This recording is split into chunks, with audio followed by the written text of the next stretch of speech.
the Canadian people who voted against no, a costly Liberal I'm asking majority. you, would you hang on as leader? I'm not giving up. This is something special here. Welcome back to Moose and Loose. My name's David. Today we've got Donna Friesen from Global News doing a year-end interview with Pierre Poilievre. This is the worst interview I have seen all year. It is absolutely disgraceful. It is trying to paint Pierre a certain way. They don't let him speak when he starts speaking about certain topics. They even cut the footage, which I will show you here. They selectively edit out anything they don't want viewers to see. It is unbelievable that this is Canadian media. Throughout this interview, I'll be splicing in some comments as they're not blocked here on YouTube. The people are not happy with what they're seeing here. Let's jump into this. Time with us today. Likewise, and Merry Christmas to you. Thanks. You too. 2025, let's talk about it. It hasn't been the easiest year for you. The Conservatives did receive 41% of the popular vote in the last election. You have a lot of loyal support right across this country, which I'm sure you're very proud of. But you didn't win the election, and you didn't win your own seat. That would be a big blow to a lot of people in your position. Have you reflected on what went wrong? Well, I have reflected, and you're right. It is a big blow to a lot of people who voted for, in record numbers actually, voted for affordable food, affordable homes, safer streets after 10 years of inflation and rising crime. And so we always reflect on how we can continue to inspire those 8.3 million people, a record number, who voted for us, but how we can inspire even more. And so my message for the year to come will be one of hope. I think people desperately need hope, hope that they can afford groceries, hope they can afford homes. And many have put hope in me in the past, but we have to keep inspiring them so that more will do so in the future. What I meant with respect was a big blow to you personally. Have you reflected on what went wrong in the campaign, in your own leadership? Well, yes, I have reflected, and obviously, I think my goal and one of the adjustments that we need to make is that people know that I'm a fighter, but they need to know what I'm fighting for and who I'm fighting for. In the lead up to the... Wait, what was that? I didn't do any tricky editing there. That was them doing that. Let's go back frame by frame. He talks about who he's fighting for. Uh-oh, SpaghettiOs, what's that? Oh, they just did a little cut there. Wouldn't want to put what Pierre had to say there. Let's cut that out. These guys are slime balls. And as you're about to see, this is not the only time they do this. How disingenuous to your viewers to edit and cherry pick out parts of the interview. Where have all the real journalists gone? In the lead up to the last election, you were way ahead in the polls, if we believe the polls. You were on your way to becoming Prime Minister when Justin Trudeau was still around. When he left and a new Liberal leader came on the scene, your lead in the polls began to diminish to the point where, as we've said, you lost the election. So something happened in that time, and you can argue that more Canadians put their faith in Mark Carney as a leader than in you. So before he answers that, he just said himself, his message was of hope. That is what it was. Mark Carney's was a message of fear. Dangerous and divided world, a rupture, we're never coming back, it's all scary, Donald Trump is going to steal our water. Remember, Mark Carney said that in one of those campaign rallies, he's going to steal our water, he's going to steal our land. Once again, it is not Donald Trump that's stealing our land. First Nations are already doing that. This seems very much like a coordinated attack. We saw Vasi Kapelos with her interview maybe a week ago. It's funny, they reposted that as if it's some sort of new year-end interview, but it's not. You lost. Remember, she looked Pierre in the face. You lost, but you lost. Just like this, these highly partisan interviews. David Coletto posting this. Yes, there's a large market for what Pierre Poilievre is selling. It is a real, emotional, coherent, and durable, but there appears to be a larger market for what Mark Carney is selling. And what does he post here? This is in David Coletto's report. He made this. Pierre Poilievre's market, anger, disruption, and urgency. Mark Carney's market is calm, confidence, and seriousness. Mark Carney ran on dangerous and divided, fear, and rupture. Pierre Poilievre ran on hope. These guys are all charlatans. And Global News here is the worst of them all. What happened was that we got a record number of votes, and the highest share of vote we've got since 1988. I know you keep saying that, but I understand that. It happens to be true. Yes, but I'm trying to move, if you don't mind, I'm trying to move a little bit beyond that to say, how do you broaden the tent now? You were fighting for, I think, a lot of the same things you were fighting for before. And as I said, you have a lot of very loyal support. But If you want, If Donna Friesen wants him to answer a question, then maybe she should allow him to answer a question. She keeps interrupting every time he says he received record numbers of votes. We wouldn't want to have facts come out now. Terrible interviewer. She is too opinionated. Horrible interviewer. Obvious disrespect and bias. to take it to the next level, if you're still leader when the next election is held, how do you change that equation? Well, my plan is affordability, affordability, affordability. That is the single biggest issue facing Canadians after 10 years of Liberal inflation. So how do we take it to the next level? We go to more people and tell them that we're going to cut back on the inflationary deficit so that dollars go further. We make clear that we're going to cut taxes on work, investment, energy, and home building so that people bring home more and they pay less. We're also going to talk a lot, I've said affordability, but there's also the issue of crime. I mean, 10 years of catch and release has left Canadians endangered. We're going to repeal catch and release, lock up the criminals, and make it so people feel safe again in their communities. There's immigration. We'll be talking about the fact that immigration is still out of control and the government is allowing criminals and false refugee claimants to come in and undermine our security and drain our taxpayers. So those are all issues that we need to talk about in order to broaden our tent and win the support of Canadians for an affordable, safe Canada under a Conservative government. Yeah, and the Liberals are letting in people unvetted. There was 10,000 of them who came in and didn't check in to the office, then they just disappeared. Those could be 10,000 terror lords for all we know. And we know there's at least 435, something like that, chips and hummus crew in Canada. These people seek refuge from the Middle East where they would be prosecuted and charged. Instead, the Liberals keep them nice and safe in Canada. Possible that in the last election, many Canadians just thought you weren't the man for the moment and that it's your leadership that's the issue. Well, my leadership got us a record number of votes. I know you don't like me. No, you telling said it. I think that's the fourth time. It is a fact, though, right? And I think we led on all the issues. We led on fighting inflation, opposing carbon taxes, unblocking our resources, and you've treating accused addiction. the Liberals of stealing your ideas. She keeps interrupting him. What kind of journalist is this? This is disgraceful. She should be fired. And you've Treating accused addiction. the Liberals of stealing your ideas. Not quite. I want them to steal my ideas. I would say that they have stolen. The carbon tax? That was the first thing that Mark Carney asked. And then, as you wanted. Right. Is he going to answer the question or is she just going to talk over him? This is the most unprofessional thing I've ever seen in my life. Stealing my words, but not the deeds. So a couple of things. One, you notice that cut again? It's another one. I'm not doing that. I don't do fade to white cuts ever. They're cutting something here that they don't want the public to see. Why so many jump cuts? Editing out his answers to fit the media narrative? So a couple of things. One, I'm glad that Danielle Smith forced Mr. Carney to flip-flop on the threatened Liberal production cuts to the oil and gas sector and their costly regulations on the electricity sector.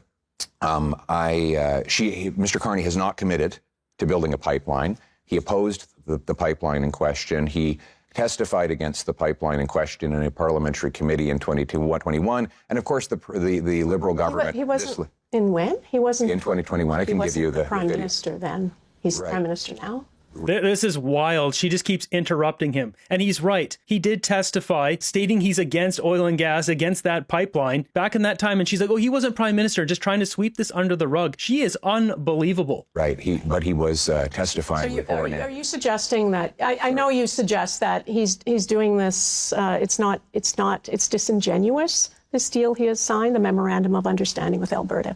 You don't think it's real? That's correct. And I'll give you the background. He opposed the pipeline. He testified before a parliamentary committee against that same pipeline. The Liberal government killed that same pipeline in 2016. And numerous Liberal members of the present caucus have already made public social media posts saying it will never happen. So he understands that pipelines are very popular.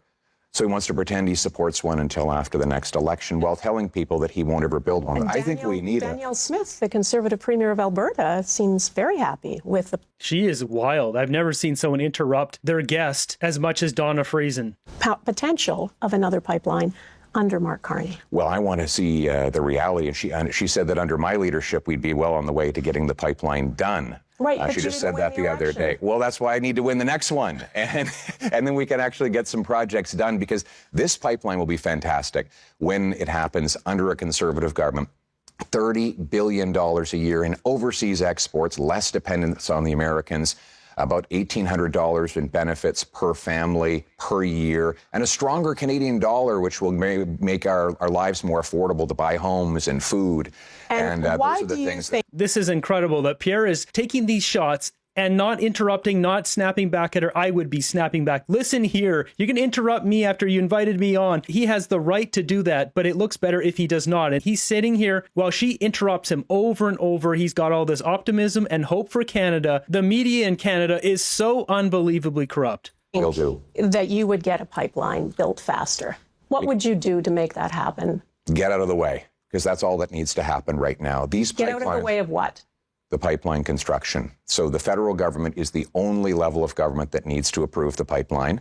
Under our Constitution, Section 92, the federal government has exclusive jurisdiction to approve or reject an interprovincial pipeline. The reason it doesn't happen, even though it's wildly profitable and popular, is that there is no federal permit to build it. And the previously approved pipeline was then canceled by this Liberal government in 2020.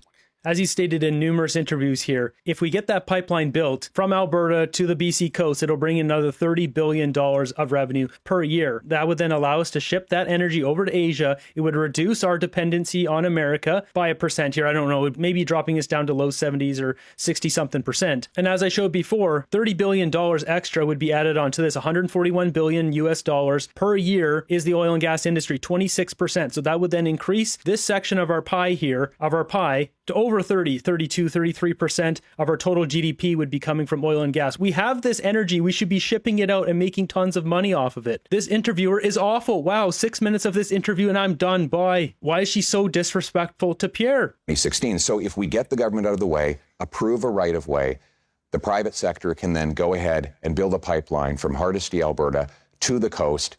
And so all we really need to do is get the Prime Minister out of the way, because he is the only one who has the authority to approve or reject. What about the duty to consult with Indigenous leaders? We should do that, You would do that. of course. And what if after those consultations, the answer is still no?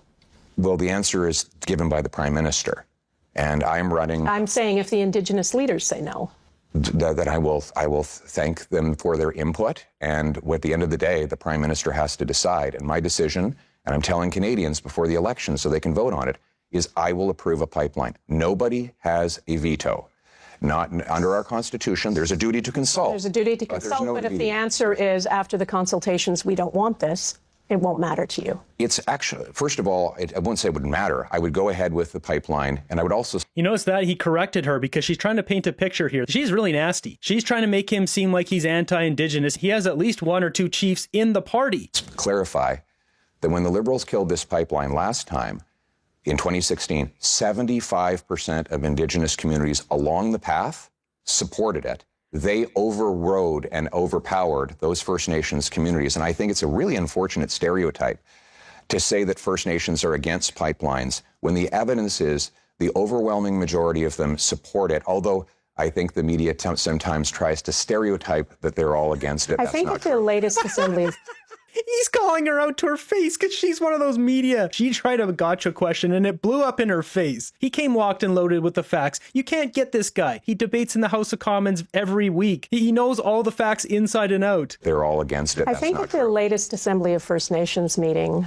there's a unanimous vote in supporting the Pacific Northwest Coast Indigenous leaders who don't want a pipeline.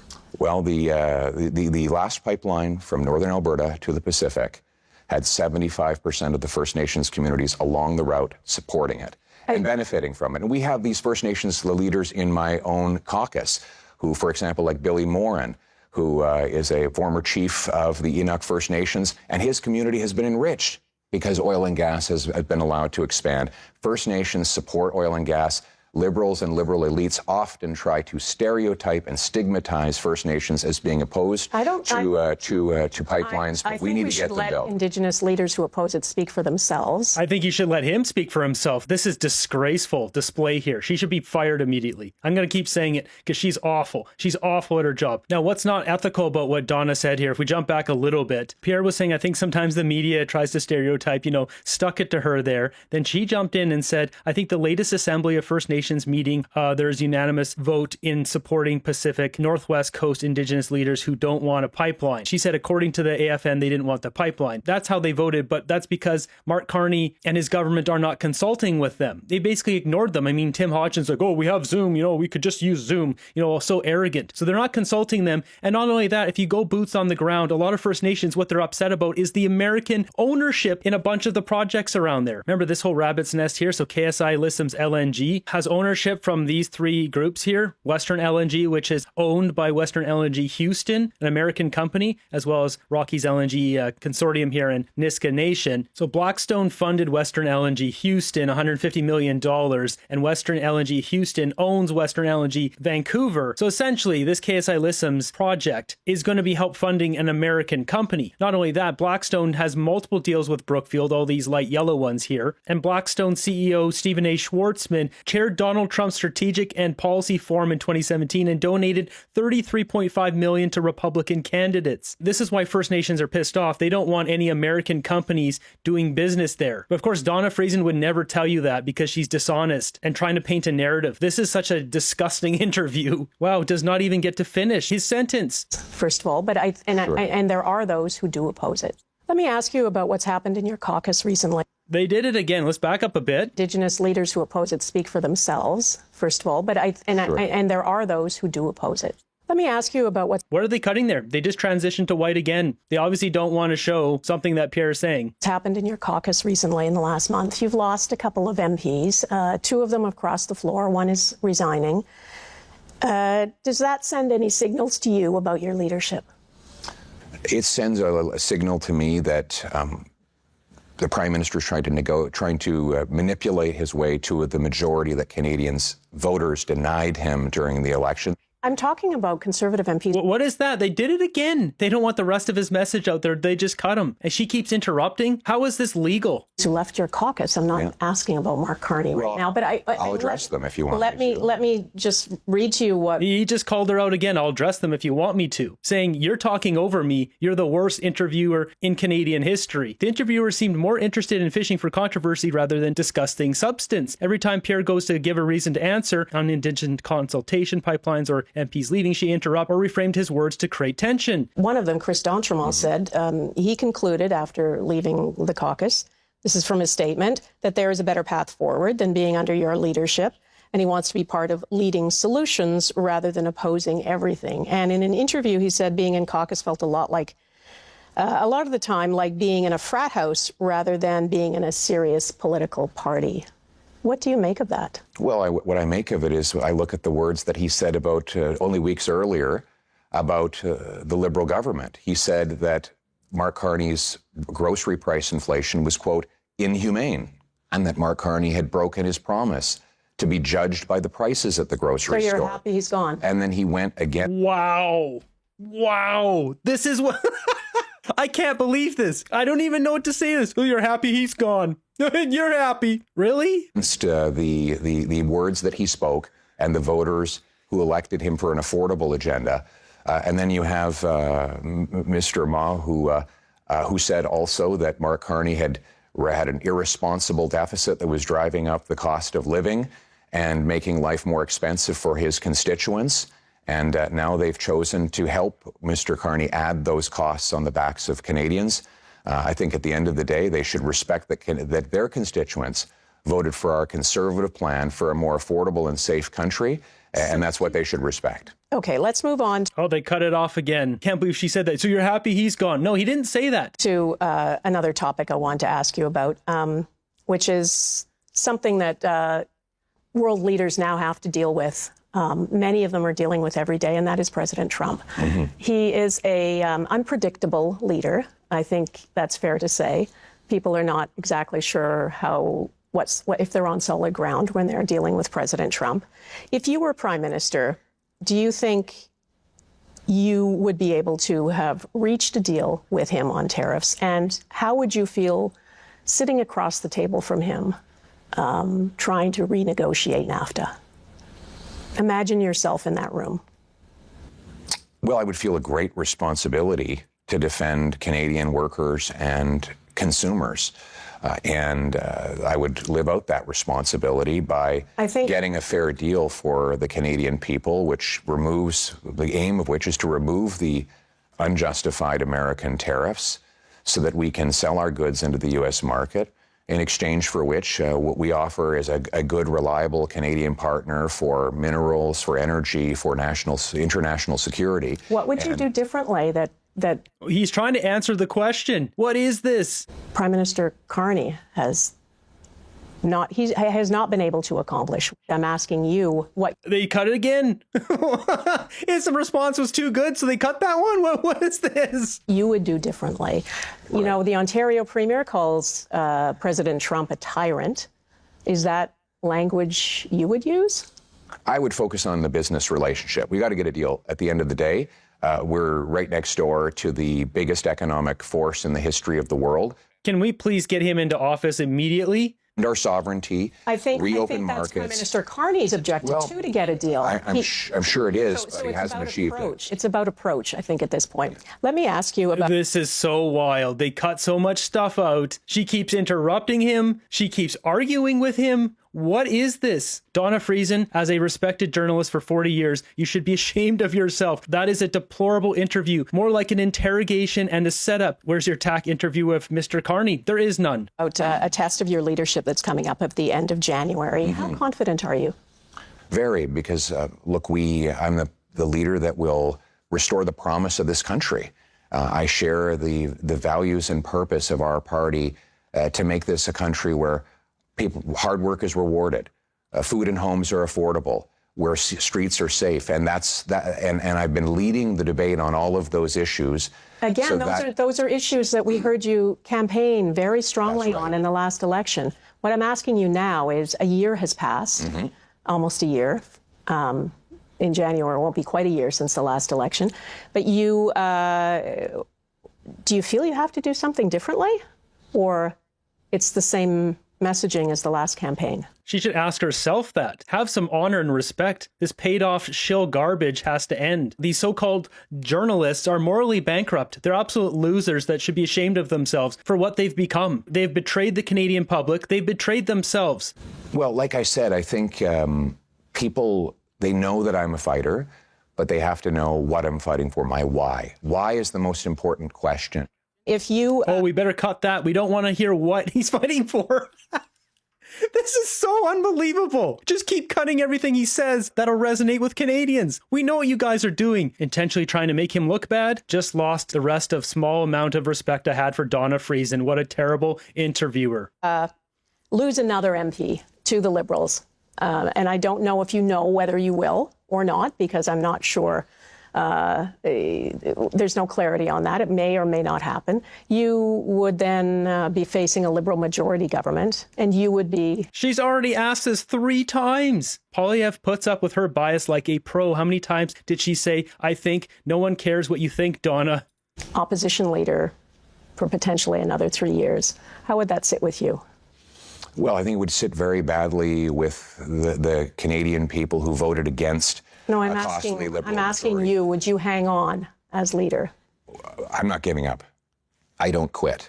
And the people of our party, the welders, the waitresses, the plumbers and police officers, the soldiers and small business people, they're the ones who I'm fighting for, and I'm never going to stop fighting for them. They will decide with their democratic vote. We are not a party that makes decisions through backroom deals to form a costly majority government that nobody voted for. So I'm going to keep on fighting for the Canadian people and their chance to have an affordable, safe future as long as my party decides and the members and the grassroots people decide that I'm the one to champion them. Thanks for taking time with us. Thank you, and Merry Christmas once again. Wow, she did not deserve the respect that he gave her there. She should have been ripped a new one right to her face. She's a disgrace to Canadian journalism, to the institution, to Canadians, period. Donna Friesen is now one of the biggest losers in Canada. You made a big mistake here, Donna. You're on Santa's naughty list here. Donna Friesen desperately trying to attack, discredit, and rile up Pierre. That wasn't an interview. That was an attempt at a hit piece full of propaganda. Such bias she has. During the election, she looked like she was going to cry during the brief period where blue seats were approaching the red ones. Shame on Global News. Shame on this journalist. This is not neutral at all. When they can't stop interrupting you, you know you're on the right track. Pierre for PM Canada needs a solution. This man is that solution. Yes, he is.